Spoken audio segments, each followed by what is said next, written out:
أمتي يدخلون الجنة إلا من أبى. أمر عجيب، أليس كذلك؟ أمر عجيب جدا. قالوا يا رسول الله ومن يأبى؟ من يأبى؟ من يقال له ادخل الجنة ويأبى يقول أنا أريد النار؟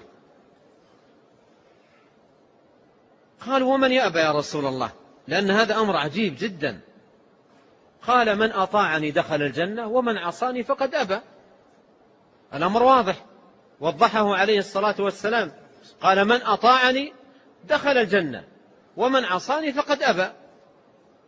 إذن من يعصي الرسول عليه الصلاة والسلام معنى ذلك أنه اتخذ قرار، أبى على نفسه أن تدخل الجنة، حرم نفسه من دخول الجنة، لأن الجنة لا تدخل إلا من طريق الرسل، هم الذين يبينون سبيل دخول الجنة ويبينون الأمور التي ينال بها رضا الله ويجتنب بها سخطه سبحانه وتعالى. قال من أطاعني دخل الجنة ومن عصاني فقد أبى. ومن عصاني فقد أبى يعني أبى على نفسه أن تدخل الجنة. ومعصية الرسول عليه الصلاة والسلام على نوعين: معصية له في أصول الإيمان وأركان الدين، وهذه المعصية يترتب عليها الانتقال من الملة والخروج من الدين، ومعصية للرسول عليه الصلاة والسلام فيما دون ذلك، ومعصية للرسول صلى الله عليه وسلم فيما دون ذلك بارتكاب بعض الكبائر التي هي دون الشرك والكفر بالله، أو ترك بعض الواجبات التي لا يصل الأمر بتركها إلى الكفر بالله تبارك وتعالى، فهذه معصية دون ذلك، وهي أيضا يستحق بها فاعلها النار وسخط الله تبارك وتعالى عليه، لكنه إذا دخل النار يدخلها دخول تطهير وتنقية، لا دخول تخليد كما هو حال الكافر. قال بل أرسل إلينا رسولا، بل أرسل إلينا رسولا. المراد إلينا أي نحن أمة محمد عليه الصلاة والسلام، والمراد بالرسول المرسل إلينا محمد صلى الله عليه وسلم خاتم النبيين وإمام المرسلين وسيد ولد آدم أجمعين صلوات الله وسلامه عليه. وقد قال الله تعالى ما كان محمد أبا أحد من رجالكم ولكن رسول الله وخاتم النبيين. قال بل أرسل إلينا رسولا، بل أرسل إلينا رسولا أي من علينا بهذه المنة وأكرمنا بهذه الكرامة وتفضل علينا بهذه النعمة، وهي بعثة محمد صلى الله عليه وسلم لنا رسولا وداعيا إلى الله بإذنه صلوات الله وسلامه عليه وسراجا منيرا. ومن نعمة الله علينا أمة الإسلام أن نبينا خير الأنبياء وأفضل المرسلين، وخصه الله تبارك وتعالى بخصائص لما يحصل عليها ولم يعطها نبي قبله، وأيضا أكرم أمته سبحانه وتعالى بكرامات لم تعطها أمة من الأمم. ولهذا قال عليه الصلاة والسلام نحن الآخرون الأولون، نحن الآخرون الأولون. فالله جل وعلا أكرمه بكرامات ومن عليه بعطايا لم يعطها نبي قبله، وهي معروفة عند أهل العلم بخصائص النبي عليه الصلاة والسلام، وأفردت بمصنفات خاصة، وأعطيت أمته عليه الصلاة والسلام بأمورا وخصائص لم تعطها أمة من الأمم قبل أمته صلى الله عليه وسلم. فيجب على المسلم أن يستشعر نعمة الله عليه وفضله سبحانه وتعالى عليه ومنه عليه بأن جعله من أتباع هذا الرسول الكريم. لقد جاءكم رسول من أنفسكم عزيز عليه ما عنتم حريص عليكم بالمؤمنين رؤوف رحيم.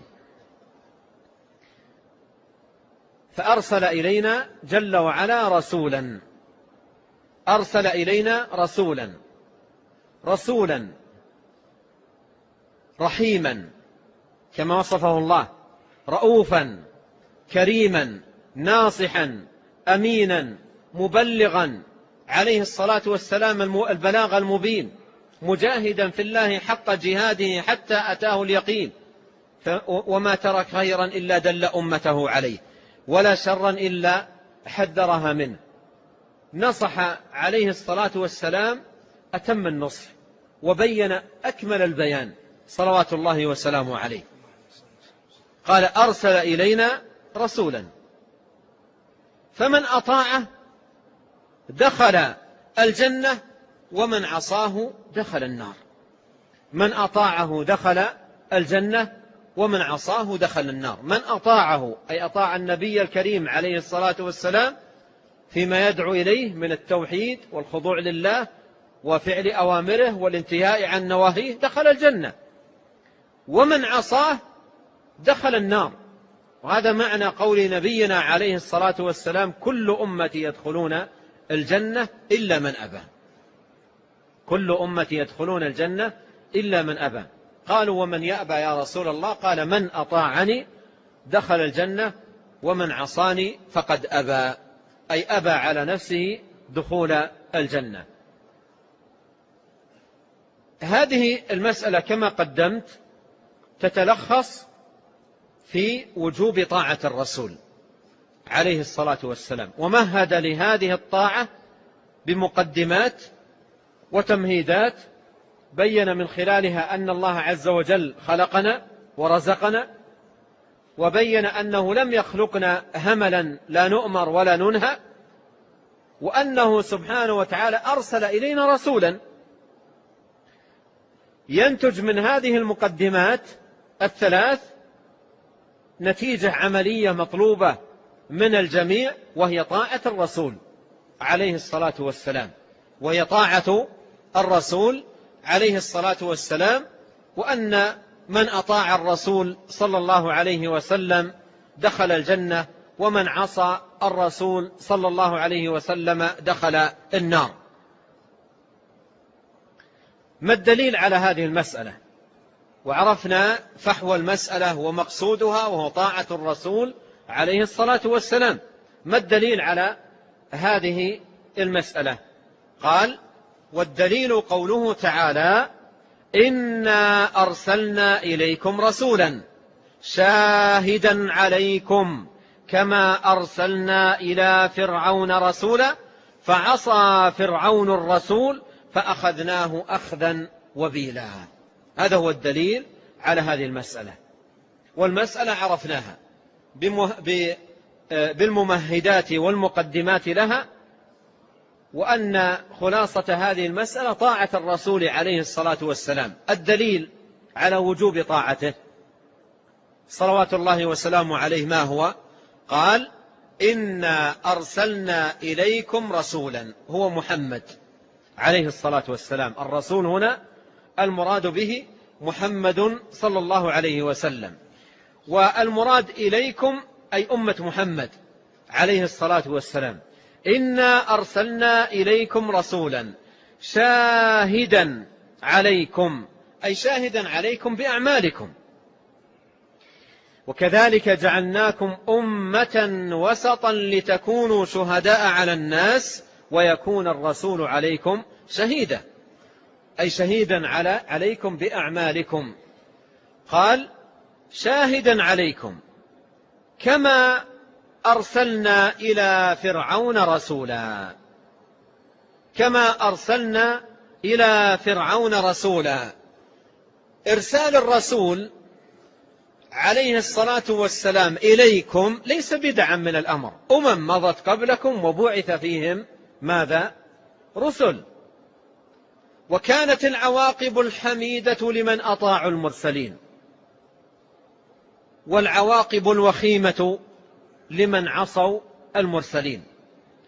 ومثال على ذلك، هذا مثال على ذلك لتوضيح المقام وبيان الأمر. قال كما أرسلنا إلى فرعون رسولا، كما أرسلنا إلى فرعون رسولا.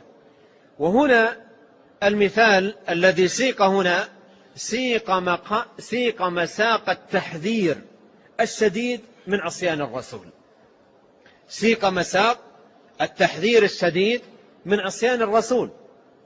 إنا أرسلنا إليكم رسولا شاهدا عليكم، أطيعوه، امتثلوا أوامره، اتبعوه، احذروا أن تكونوا عصاة له، احذروا من ذلك. كما أرسلنا إلى فرعون رسولا فعصى فرعون الرسول، ماذا حصل له؟ فأخذناه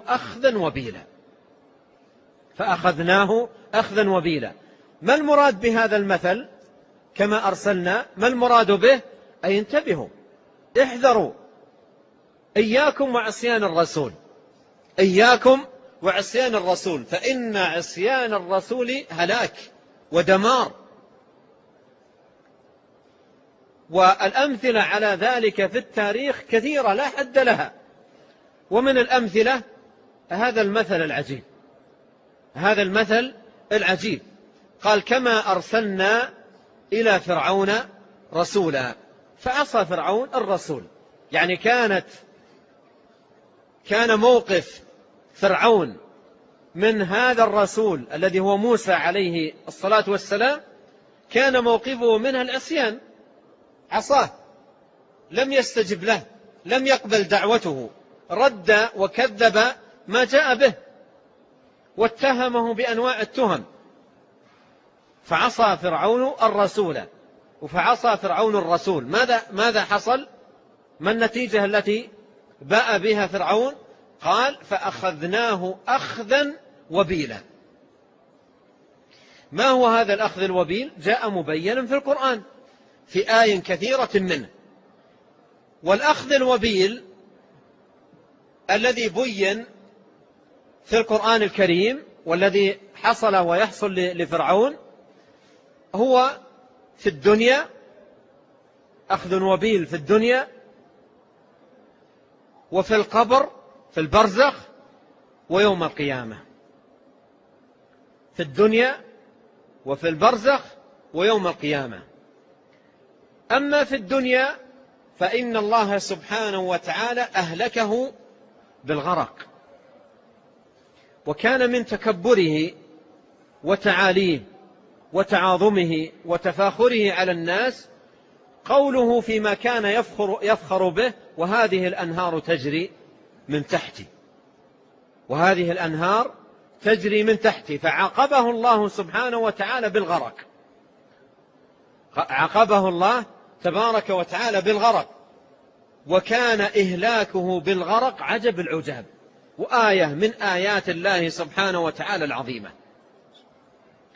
لأنه لما ذهب موسى عليه السلام ومن معه فرارا من فرعون وقصده قتلهم، وانطلق فرعون وجنوده خلف موسى ومن معه إلى أن وصل موسى ومن معه إلى البحر، إلى أن وصلوا إلى البحر. التفت من مع موسى إلى الوراء، وإذا فرعون وجنوده وعتاولته مقبلين عليهم، عاينوا الموت. البحر أمامهم محيط بهم، وفرعون وصل إليهم بجنوده وهم قلة وعزل، ولا طاقة لهم بفرعون وجنوده. فماذا قالوا؟ قالوا إنا لمدركون. قال كلا إن معي ربي سيهدين. البحر أمامهم